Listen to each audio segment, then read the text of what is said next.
So, in Words in My Mouth, we have this thing. It's called Writers in Session. So, in Writers in Session, it's like the more mature side of the slam. So, with that being said, I'll just get straight into it with a poem I call Ode to Mother. Over the telephone, my mother's mouth sounds like the radio fading into the right frequency. Her voice peaks at every question mark. At this point, I'm wondering if she's asking whether I've eaten, took out the meat, and closed all the windows. She forgets to ask if I am okay. My grandmother and my mother's tongues are sharp, which is a strange thing to inherit when yours is sharp in silence. My mouth, the void of my words, the emptiness answers in the shape of inhale. This is the first lesson I teach on death, learning to hold your breath to infinity. Being patient with myself is the last thing I can do when tomorrow could be my last exhale. So I build a casket made from blunt things I could never say, like, I love myself. I do deserve you. I am breathing. They are listening. My mother asks the right question about my body, but often forgets to ask if the casket is still open. Her tone, the same ultimatum that made my father's day, and I breathe at the semicolon. So when my mother asks, how's Nelspruit? I tell her, one, in the time of war, dead bodies are moved into the light in an attempt to resuscitate them. Two, the windows are always open. They remind me to breathe. Three, communities gather the most in the time of death. So when two or more are gathered in my name, let this poem be obituary. The full stop, my funeral. So when she hangs up, the monotone beep sounds like,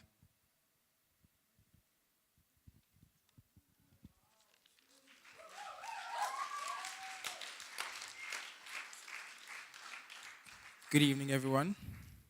My name is Noah Phiri. I am a young artist and writer.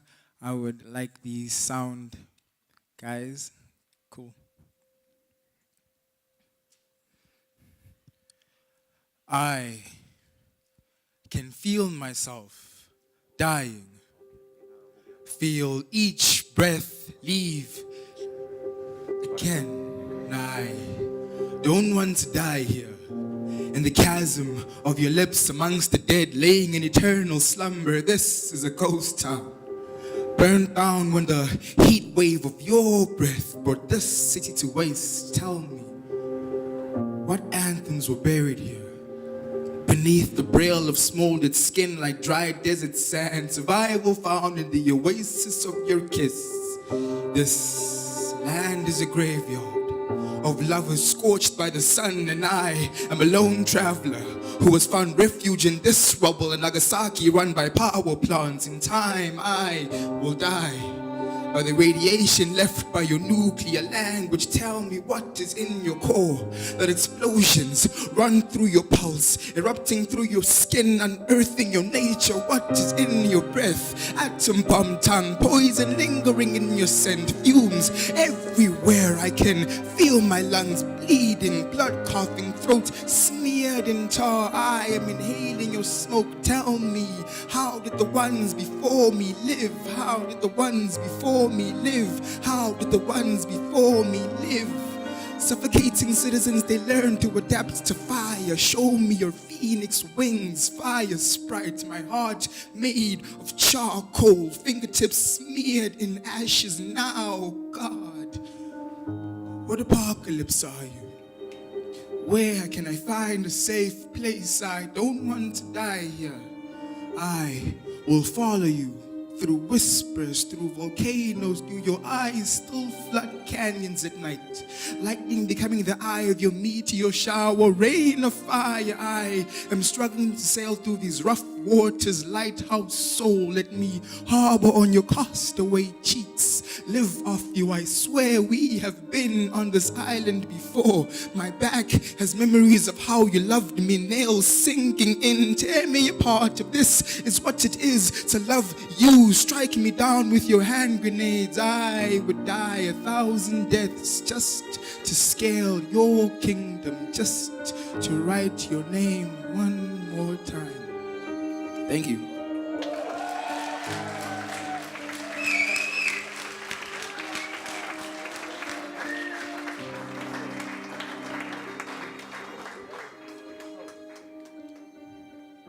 When people ask how I'm doing, I answer in the shape of exhale, a sigh of relief that I did not die.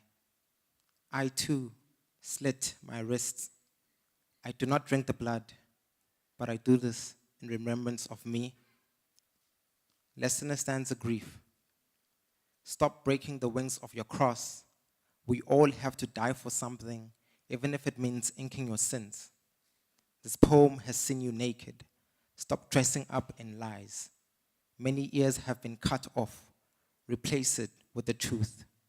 You have written poems in the absence of your mind. Your pen has moved across the face of this page. It is dipped in bloody hands, and nothing is good. These hands have died with ink. I have mourned the death of these poems. My breath is still being written. I am a conversation. I keep breathing when no one is listening.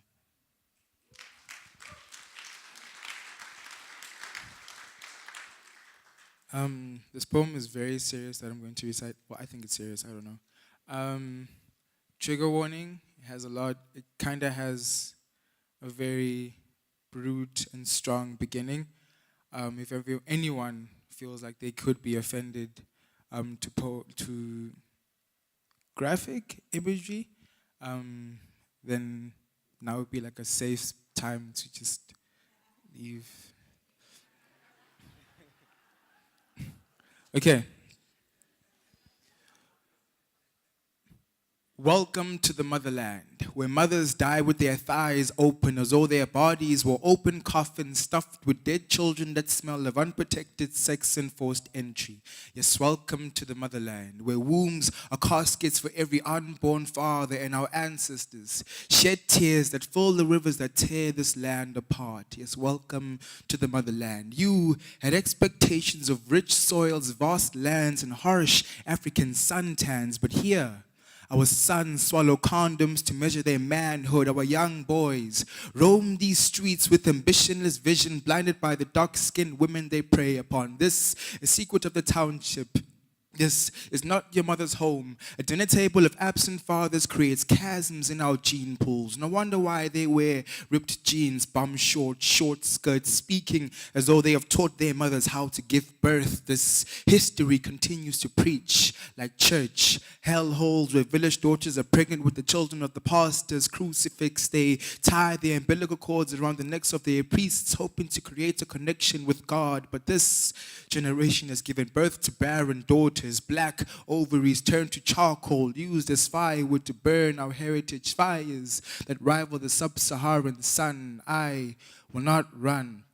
I will not run. I will not run. I will let these flames smolder my skin until I am dark enough to be heard. Thank you.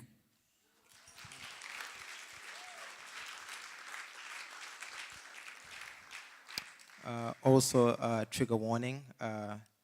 This poem, I don't have a title, but it's around toxic masculinity.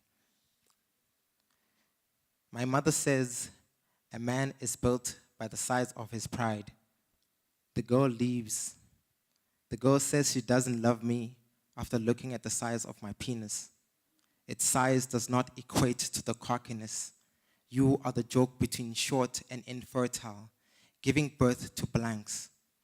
After your masculinity is short-shamed for not going to the mountain and coming too quick, the girl leaves you with your wounds after tending to hers. This is the first time you realize you can't satisfy a woman. Your grandmother with your calls, your mother with your grades, your woman with your attention.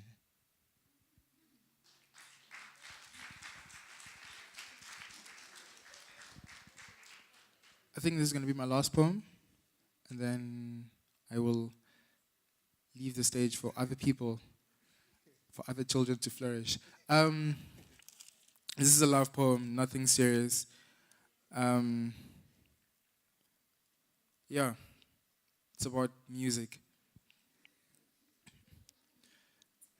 She wore her breast as valve, chest as song, describe her body as though it were a saxophone. Live in the curve of her spine, under your music, black mouthpiece, the valves on your body, the arch in your back. You had golden skin, a glittered silhouette from all the lights in the room, a burst of kaleidoscope sound grazing on the tip of her tongue. These theater echoes, smell and taste of steaming hot Sunday morning R&B soul. Your body like breakfast, I am left half full, unsatisfied, wanting more of you. Your body is a perfect symphony, like jazz. How you have done this. Silence has made noise, a conjunction of mute whispers to stream living waters within her listeners, an oasis of hymns, sounds from her core, cheeky yet soft. How I wish to play her. Lay your mouthpiece on me. How I wish to be played by her. How I wish to be your mouthpiece and as easily slide off the sweet silk of your soft lips and feel the temperature of your breath. I am oxygen craved, chasing the breath of God. I have swallowed him, trapped him in the dungeon of my stomach where he now beats drums to all the voices I've ingested. Look how these hollows lift the sky for you. They have pushed up the ozone layer, waiting to become another key trapped in your jazz session. Thank you.